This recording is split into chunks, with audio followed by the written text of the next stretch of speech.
തദ്ദേശ തെരഞ്ഞെടുപ്പിന്റെ ഫലപ്രഖ്യാപന വേളയിൽ യഥാർത്ഥത്തിൽ LDF ഒരു തിരിച്ചടി ലഭിച്ചുകൊണ്ട് നിൽക്കുന്ന ഒരു സാഹചര്യം, അല്ലെങ്കിൽ ഇനി എന്ത് എന്ന് പറഞ്ഞു നിൽക്കുന്ന ഒരു സാഹചര്യത്തിൽ ഒരു വിവാദ പ്രസ്താവനയുമായി MM മണി രംഗത്ത് വന്നിരിക്കുകയാണ്. മാധ്യമങ്ങൾക്ക് മുൻപിൽ വെച്ച് അദ്ദേഹം വോട്ടർമാരെ അല്ലെങ്കിൽ സാധാരണ ജനങ്ങളെ വളരെയധികം മോശമായി പരാമർശിച്ചുകൊണ്ടിരിക്കുന്ന ഒരു പ്രസ്താവനയാണ് പുറത്തു വന്നിരിക്കുന്നത്. അദ്ദേഹം പറയുന്നുണ്ട്, ഞങ്ങൾ നൽകിയ എന്നാൽ ഒന്നാന്തരം പെൻഷൻ വാങ്ങി നല്ല ഒന്നാന്തരം ഷാപ്പാട് അടിച്ചിട്ട് ഞങ്ങൾക്ക് തന്നെ കുത്തുന്നൊരു രീതിയാണ് വോട്ടർമാർ ചെയ്തത് എന്ന് പറയുന്നുണ്ട്. യഥാർത്ഥത്തിൽ ഈ പറഞ്ഞ പെൻഷൻ CPMന്റെ ഔദാര്യമാണോ? ഒരിക്കലുമല്ല. ഈ MM മണിയെ പോലുള്ള നേതാക്കൾ മനസ്സിലാക്കേണ്ട ഒരു കാര്യമാണ്, നിങ്ങളുടെ ഔദാര്യമല്ല ക്ഷേമ പെൻഷൻ.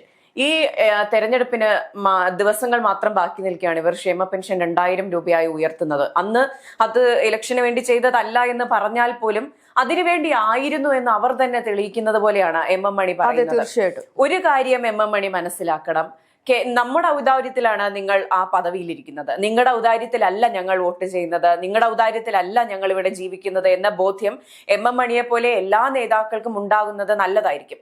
എല്ലാ കാലത്തും CPMനെയും മൊത്തം രാഷ്ട്രീയ പ്രവർത്തകരെയും പ്രതിരോധത്തിൽ നിർത്തിയിട്ടുള്ള ആളാണ് MM മണി.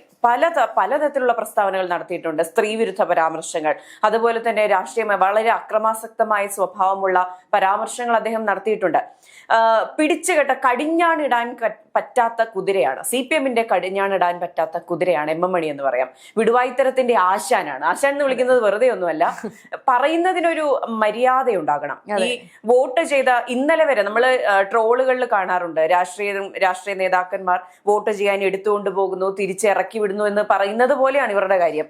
വോട്ട് ചെയ്യുന്നതിന് മുൻപ് വരെ ദൈവമായ പൊതുജനം നിങ്ങൾക്ക് നാണമില്ലേ മാനമില്ലേ എന്നൊക്കെ ചോദിക്കുന്നത് എന്തൊരു അപമാനമാണെന്നൊന്ന് ആലോചിച്ച് നോക്കണം. ഈ പറയുന്ന ഇത്തരത്തിലുള്ള MM മണിയെ പോലുള്ള പുഴുക്കുത്തുകളാണ് യഥാർത്ഥത്തിൽ CPMന്റെ ശാപമായി ഇന്നും നിലനിൽക്കുന്നത്. ഇവരൊക്കെ രാഷ്ട്രീയ പ്രവർത്തനം അവസാനിപ്പിക്കേണ്ട സമയം ഒരുപാട് അതിക്രമിച്ചു. അതെ, ഇവർ ഈ വിടുവായിത്തരം പറഞ്ഞു പോകുന്നതോ അല്ലെങ്കിൽ അങ്ങനെയൊന്നുമല്ല, ഇവരുടെ കൃത്യമായി അതായത് ആ പറയുന്ന വാക്കിന്റെ ഓരോ വാക്കിന്റെയും അർത്ഥം അറിഞ്ഞുകൊണ്ട് തന്നെയാണ് ഇവർ പറയുന്നത്. ആ ഒരു രോഷാകുലമായ നേരത്ത് രോഷാകുലമായ രീതിയിൽ ഇവർ പറയുമ്പോൾ നമ്മൾ മനസ്സിലാക്കേണ്ടത് പൊതുജനങ്ങൾക്ക് അത് മനസ്സിൽ നിന്നും പോകില്ല. ഈ ഒരു 5 വർഷം കൂടി അവസാനിക്കുന്നില്ല. ഇനി 5 വർഷം കഴിയുമ്പോൾ വീണ്ടും തെരഞ്ഞെടുപ്പ് വരും. അതിനിടയ്ക്ക് നിയമസഭാ തെരഞ്ഞെടുപ്പും അത്തരത്തിലുള്ള തെരഞ്ഞെടുപ്പുകൾ ഇനിയും ഒരുപാട് വരാനുണ്ട്. ഈ ഒരു സാഹചര്യത്തിൽ ഇത്തരത്തിലുള്ള നേതാക്കന്മാരുടെ നീക്കങ്ങൾ അല്ലെങ്കിൽ ഈ ഒരു പ്രസ്താവനകൾ എത്രത്തോളം ജനങ്ങളുടെ മനസ്സിൽ ഉണ്ടാകും എന്നുള്ളത് അവർ ആലോചിക്കേണ്ടത് തന്നെയാണ്. മറ്റൊരു കാര്യം എന്ന് പറയുന്നത്, MM മണി അത് പറഞ്ഞു, മറ്റു പലരും അത് പറയുന്നില്ല എന്നുള്ളതാണ്. എല്ലാവരുടെയും ഉള്ളിൽ ഇത് തന്നെയാണ്. ഇപ്പോൾ VD സതീശൻ വന്ന മാധ്യമങ്ങളെ കണ്ടിട്ടുണ്ട്, ഇതിനെപ്പറ്റിയും പരാമർശിച്ചു പോകുന്നുണ്ട്, നിങ്ങൾ എന്ത് വൃത്തികേടാണ് പറയുന്നത് എന്ന്.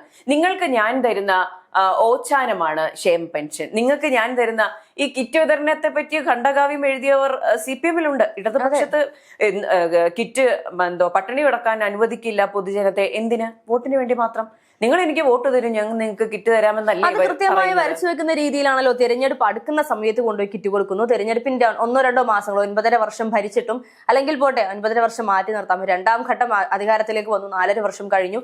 ഈ ഒരു തദ്ദേശ തെരഞ്ഞെടുപ്പിന് 1 മാസം മുൻപ് വന്നിട്ട് ഞങ്ങൾ നിങ്ങളുടെ ക്ഷേമ പെൻഷൻ വർദ്ധിപ്പിച്ചിരിക്കുകയാണ്. പിണറായി സർക്കാർ 2000 രൂപയാണ് ഇനി മുതൽ വയോജനങ്ങൾക്ക് നൽകുന്നത്. 2000 രൂപ ക്ഷേമ പെൻഷനായിട്ട് ഉയർത്തിയിരിക്കുകയാണ്. 1-2 400 രൂപയാണ് ഉയർത്തുന്നത് എന്ന് പറഞ്ഞുകൊണ്ട് വലിയ PR വർക്കുകളും ഘോര പ്രസംഗങ്ങളും. 400 രൂപ ഉയർത്തിയെങ്കിൽ 400 കോടിയുടെ PR വർക്ക് ചെയ്യുന്നതിനെ നമ്മൾ സംശയം ഉന്നയിച്ചിരുന്നു. ഇത് ഇലക്ഷന് വേണ്ടിയല്ലേ പലരും ചോദിച്ചു. അല്ല എന്ന് എല്ലാവരും പറഞ്ഞതാണ്. ഈ ഇടതുപക്ഷം തന്നെ പറഞ്ഞതാണ്, ഒരിക്കലുമല്ല, ഇത് ഞങ്ങൾ ചെയ്യേണ്ടിയിരുന്നതാണ്, നമ്മുടെ കടമയാണെന്ന്. ഇപ്പോൾ കടമ എവിടെ പോയി? മറ്റേ വെള്ളത്തിൽ വരച്ച വര പോലെ അതങ്ങ് മാറിപ്പോയി. നിങ്ങൾ വോട്ട് തന്നില്ലല്ലോ, ഞങ്ങളുടെ ശാപ്പാട് മേടിച്ച് കഴിച്ചിട്ടുണ്ടെങ്കിൽ ഒരു മര്യാദയില്ലാത്ത വർത്താനമല്ലേ MM മണി പറഞ്ഞത്. ഈ പറയുന്ന 2000 രൂപ കൊണ്ട് ഇവരിങ്ങനെ പറയുമ്പോൾ നമ്മൾ ചിന്തിക്കേണ്ട പ്രധാന കാരണം, 2000 രൂപ മതി ഒരു മനുഷ്യന് ജീവിച്ചു പോകാൻ ഒരു മാസം. തീർച്ചയായും ഇത്രയും 400 രൂപ ഉയർത്തി എന്ന് പറയുമ്പോൾ എത്ര രൂപ ഇവർ ഓരോ സാധനങ്ങൾക്കും ഉയർത്തി. ഇനി ഒരു വിലക്കയറ്റം ഇല്ലാത്ത കേരളമാണ് കാണാൻ പോകുന്നത് എന്ന് പറഞ്ഞുകൊണ്ട് പിണറായി സർക്കാർ അധികാരത്തിൽ വരുമ്പോൾ, തുടർഭരണത്തിൽ വരുമ്പോൾ, എന്നിട്ട് ഏറ്റവും കൂടുതൽ സാധനങ്ങൾക്ക് വില കൂട്ടിയ സർക്കാർ എന്ന് പറയുന്നത് ഈ പറഞ്ഞ പിണറായി സർക്കാർ തന്നെയാണ് എന്നുള്ളതാണ്. ആർക്കും വേണ്ടാത്ത പത്രപേപ്പറിന് പോലും 2 രൂപ വില കൂട്ടിയ സർക്കാരാണ് പിണറായി സർക്കാർ. ഇപ്പൊ ഇവര് 400 രൂപ ഉയർത്തിയെങ്കിൽ അതൊരിക്കലും ജനങ്ങളുടെ ഔദാര്യമല്ല, 400 അല്ല ഉയർത്തേണ്ടിയിരുന്നത് എന്നുള്ളതാണ് അതിന്റെ യാഥാർത്ഥ്യം.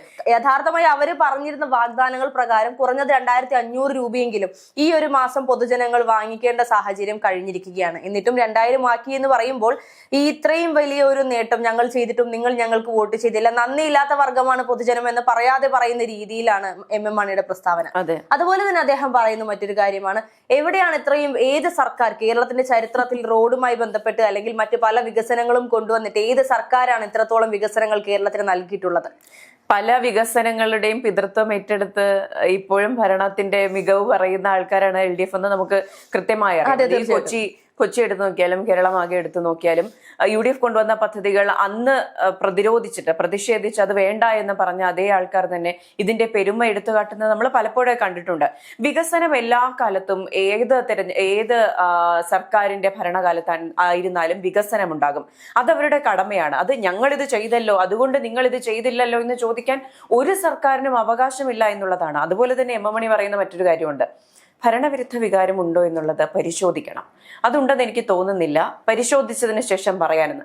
എന്ത് പരിശോധന? ഇനി എന്ത് പരിശോധനയുടെ ആവശ്യമാണ് ഇവിടെ ഉള്ളത്? ഞാൻ കഴിഞ്ഞ കുറച്ച് സമയങ്ങൾക്ക് മുൻപ് രാഷ്ട്ര നേതാവുമായി സംസാരിച്ചപ്പോൾ അദ്ദേഹത്തോട് ഞാൻ ചോദിച്ചിരുന്നു, ഇപ്പൊ പുറത്തു വരുന്ന ക്യാപ്സ്യൂളുകളിൽ നിന്നും EVM മെഷീനിൽ കള്ളത്തരം സംഭവിച്ചിട്ടുണ്ട് അല്ലെങ്കിൽ അട്ടിമറി നടന്നിട്ടുണ്ട് എന്നൊക്കെ പറഞ്ഞുള്ള ക്യാപ്സ്യൂളുകൾ പുറത്തു വരുന്നുണ്ട് CPM-ന്. ഇനി അദ്ദേഹം ഇത് തന്നെയാണോ പറഞ്ഞു വെക്കുന്നത് എന്ന് നമുക്ക് പറയാൻ സാധിക്കില്ല. കാരണം CPM-നെ സംബന്ധിച്ച് ബാലിശമായ ന്യായീകരണങ്ങളാണ് മുന്നിൽ നിരത്തുന്നത്.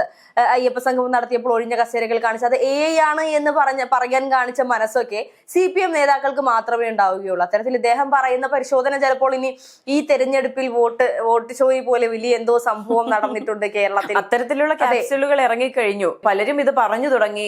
BJP-യും കോൺഗ്രസും തമ്മിൽ ഒത്തുകളിച്ച് വോട്ട് മറിച്ചു എന്നും EVM-ൽ തിരിമറി നടത്തിയെന്നും പലരും പറഞ്ഞു. അതായത് നമ്മൾ കാര്യമുണ്ടെന്ന് എനിക്ക് തോന്നുന്നില്ല. ഭരണവിരുദ്ധ വികാരമുണ്ട്. അത് നല്ല കമ്മ്യൂണിസ്റ്റുകാർ പോലും പറയുന്നുണ്ട്.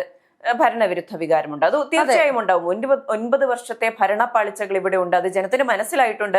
അത് കൃത്യമായി വോട്ട് രൂപത്തിൽ രേഖപ്പെടുത്തിയിട്ടുമുണ്ട്. അത് തന്നെയാണ് നമ്മൾ ഫലത്തിൽ കണ്ടത്.